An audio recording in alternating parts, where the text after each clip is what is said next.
what's up, guys? I have a treat for you here. It's Deepak Chopra. He's working on a project for Virgin. Is that right? Virgin, you guys may know, have the comic book line, and they're going after some huge names. John Woo, people of that nature who you may be fans of in other mediums are now coming to the comic book world and really having at it. But you are working on a really unique project. Why don't you tell us all about it? Well, I'm developing new superheroes.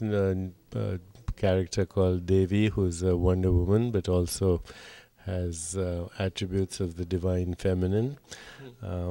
Have a comic book series on the life of the Buddha, a new one coming out on Jesus, and another one on Satan.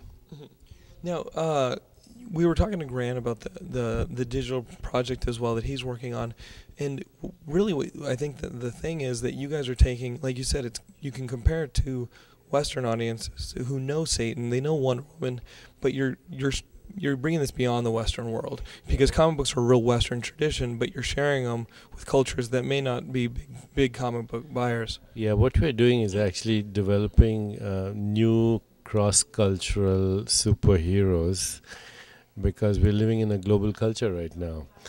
And one of the things I see actually as a healing process for us as a culture is to develop superheroes that in a sense embody the values and cultures of all traditions. So I actually go and look at the mythologies of places like Iran or Iraq or Afghanistan or India and say, how can we invite some of these qualities so that kids in those places will also relate to these superheroes? And that's part of the healing process.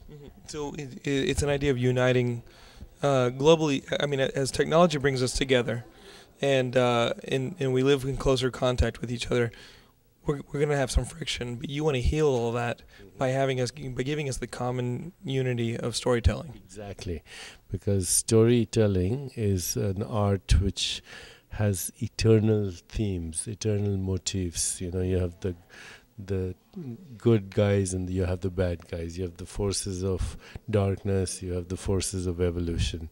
You have the divine, you have the diabolical, the sacred, the profane.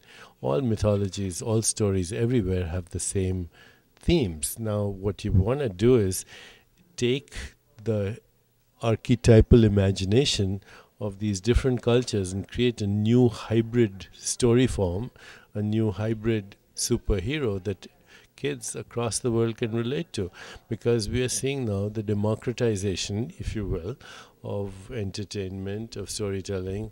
Your program, for example, can be seen anywhere in the world. And so why not satisfy the needs of this world? A new culture, a new global identity. And politically and socially, what's the problem with giving us all a common ground on which we can actually agree on, even if maybe some of the people that, we're forced to follow aren't agreeing with us and they're butting heads and causing friction. We as a global community have that place where we can always see eye to eye. Yeah, we can heal this rift that we have, and you can't heal this rift by going to war. You can heal this rift through cultural imagination and through entertainment and through music and through storytelling. I am also part of a scientific team that has looked through Gallup at what kids in other countries want. And actually we did a survey of 10 Islamic countries that sampled the equivalent of 600 million Muslims. And we know exactly how to negotiate, how to create new leadership, how to talk to each other. We actually even went to the State Department and offered that we could help create a new environment that would go beyond divisiveness, and nobody was interested. They didn't take your solutions at all, or even your suggestions. I had one conference call with them, and they found the idea very interesting, but that was it. But I think now we're seeing a new emergence of a new leadership. Perhaps we'll see something else. The very fact that a presidential candidate of the United States could get 200,000 people coming to his rally in Germany is saying that we're getting a new identity. Yeah, and I mean, really, all we need to do is accept the metric system in the U.S. I mean, I think that's the first step. I'm voting for kilometers to be placed. Okay, I'm voting for the metric system. So I'm the first guy to say it on Geekscape, but we need the metric system. We have Martin in Canada. We've got Alex over here from Australia. We need the metric system in our country, and then the walls will start to crumble. Don't you think that's part of it? Having something like the euro is in Europe. Yeah, I think the day will come when there will be a global. The economy is already global. I mean, Right. everybody's dependent on everybody else. If the economy collapses right now in the United States, China is in trouble. So, because they have invested so much money here. We are a global culture, we are a global economy, we are soon to become a cross cultural identity which goes beyond our ethnic boundaries. My son is married to a Chinese American, and our grandchildren, you can't tell if they're Indian or Chinese or American. I think the day will come where we will go beyond all this narrow, racist, ethnocentric bigotry, and that will be the solution. Mhm. Now, according to Grant, we all came out back from the same place. So getting there is the same.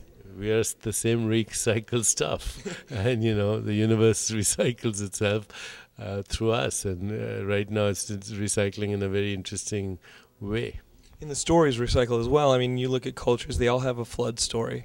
Many of them have the similar themes, the similar stories. Maybe they all came from one place and were told over and over again. Storytelling, like humanity, is just something that continues to feed itself, and you are becoming part of that process now. You must be really excited about doing something that this big an undertaking that could have some really amazing consequences. Yeah, no, I'm very excited. I'm also excited that me and Grant coming together is would have been unthinkable 10 years ago. I come from a completely different culture, completely different imagination. He's writing about my culture, and I'm writing about his culture. What can be more exciting than that? I mean, there's one thing that comic book fans like. It's a good crossover. You know what I mean? They love it when Superman and Batman get together. And I got to tell you, these heroes are real. We've all been fans of Grant Morrison. This is Deepak Chopra. I mean, that's a pretty kick-ass crossover. I mean, what would you say to all the villains out there who might want to stop you? I think I would say we are now unstoppable. It's like a child that has been born cannot return to the womb. Thank you so much, Deepak. Thank you for the interview. Good luck with everything. Thank you.